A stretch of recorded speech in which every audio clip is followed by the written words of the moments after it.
ប្រធានបទសម្រាប់ការធ្វើបទបង្ហាញថ្ងៃនេះគឺបុរេប្រវត្តិសាស្ត្រសកល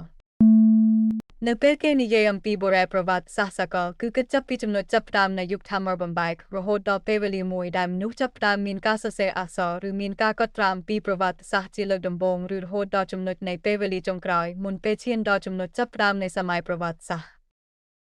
តំបន់ដែលបានចាប់ផ្ដើមយុគធម្មបំបែកមុនគេគឺតំបន់អាហ្វ្រិកខាងកើតប្រហែលជាង2.6 លានឆ្នាំមុនគ្រិស្តសករាជហើយជនជាតិដែលបានបញ្ចប់សម័យបុរេប្រវត្តិសាស្ត្រមុនគេឬបានចាប់ផ្ដើមសម័យប្រវត្តិសាស្ត្រមុនគេគឺជនជាតិស៊ូម៉ែរីនៅតំបន់មេសូប៉ូតាមីដែលជាតំបន់ស្ថិតនៅក្នុងប្រទេសអ៊ីរ៉ាក់សព្វថ្ងៃដោយបានប្រើប្រាស់អក្សរសរសេរជាលើកដំបូងសរសេរលើផ្ទាំងថាម៉ានិងសរសេរលើផ្ទាំងដីឥដ្ឋប្រហែល3,300 ឆ្នាំមុនគ្រិស្តសករាជដូច្នេះសម័យបុរេប្រវត្តិសាស្ត្រសកលបានចាប់ផ្ដើមប្រហែលជាង2.6 លានឆ្នាំដល់3,300 ឆ្នាំមុនគ្រិស្តសករាជដែលក្នុងនោះរួមមានសម័យយុគធម្មបំបែកប្រហែល2.6 លានឆ្នាំមុនគ្រិស្តសករាជដល់ខ្ទង់ប្រហែល 12,000 ឆ្នាំមុនគ្រិស្តសករាជដែលនៅគ្រានោះរស់នៅជាក្រុមតូចៗរស់នៅតាមរូងភ្នំរស់នៅតាមថាម៉ាជ្រុះឬរស់នៅដោយប្រើជីវិតចាក់ឡាត់ពីកន្លែងមួយទៅកន្លែងមួយទៀតហើយថែមទាំងចេះបំបែកថាម៉ាមានរាងមុតដើម្បីធ្វើជាឧបករណ៍ប្រើប្រាស់ប្រចាំថ្ងៃដូចជាកាំបិតស្នៀតកាំបិតកាត់សាច់ឬឧបករណ៍បាញ់សត្វនៅគ្រានោះផងដែរមនុស្សរស់នៅបែបធម្មជាតិសុទ្ធសាធហើយក្រៅពីចេះបាញ់សត្វក៏ចេះប្រមូលផ្លែឈើនិងឬស្រុកខជាតិប៉ុន្តែនៅមិនទាន់ចេះធ្វើកសិកម្មនៅឡើយទេ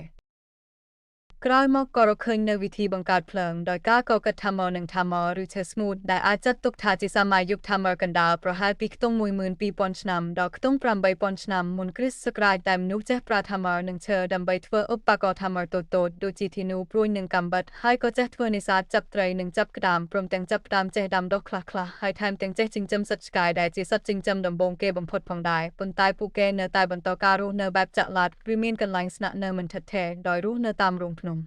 ឬនៅតាមជំរំតូចៗ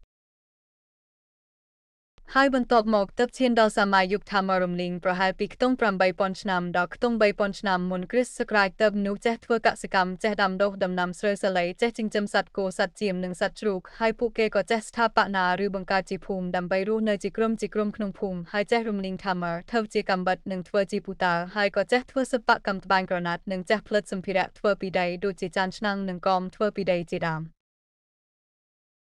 ហើយបន្ទាប់មកទៀតក៏ឈានមកដល់សម័យយុគលោហៈប្រហែលពីខ្ទង់ 5,000 ឆ្នាំដល់ខ្ទង់ 500 ឆ្នាំមុនគ្រិស្តសករាជដែលមនុស្សរស់នៅជាក្រុមធំៗឬជាភូមិឬជាកុលសម្ព័ន្ធនិងចេះរំលាយលោហៈនិងចេះចាក់លោហៈដើម្បីផលិតចេញជាអាវុធនិងគ្រឿងអលង្ការហើយពេលនោះសង្គមក៏កាន់តែស្មុគស្មាញនិងមានការបែងចែកមុខរបរគ្នាសម័យយុគលោហៈបែងចែកជា3ដំណាក់កាលគឺយុគស្ពាន់ប្រហែលពីខ្ទង់ 5,000 ឆ្នាំដល់ខ្ទង់ 3,000 ឆ្នាំមុនគ្រិស្តសករាជបន្ទាប់មកគឺយុគសំរឹទ្ធប្រហែលពីខ្ទង់ 3,000 ឆ្នាំដល់ខ្ទង់ 1,200 ឆ្នាំមុនគ្រិស្តសករាជដោយយុគស្ពាន់លាយជាមួយសំណោបង្កើតជាឧបករណ៍រឹងមាំប្រសើរជាងថាម៉ឺនិងចេះចាប់ផ្ដើមធ្វើពាណិជ្ជកម្មហើយបន្ទាប់មកទៀតគឺយុគដែកប្រហែលពីខ្ទង់ 1,200 ឆ្នាំដល់ខ្ទង់ 500 ឆ្នាំមុនគ្រិស្តសករាជដោយប្រើដែកជាឧបករណ៍និងអាវុធរឹងមាំខ្លាំងហើយក៏មានការបង្កើតឲ្យមានជានគរដំបូងនាសម័យនោះ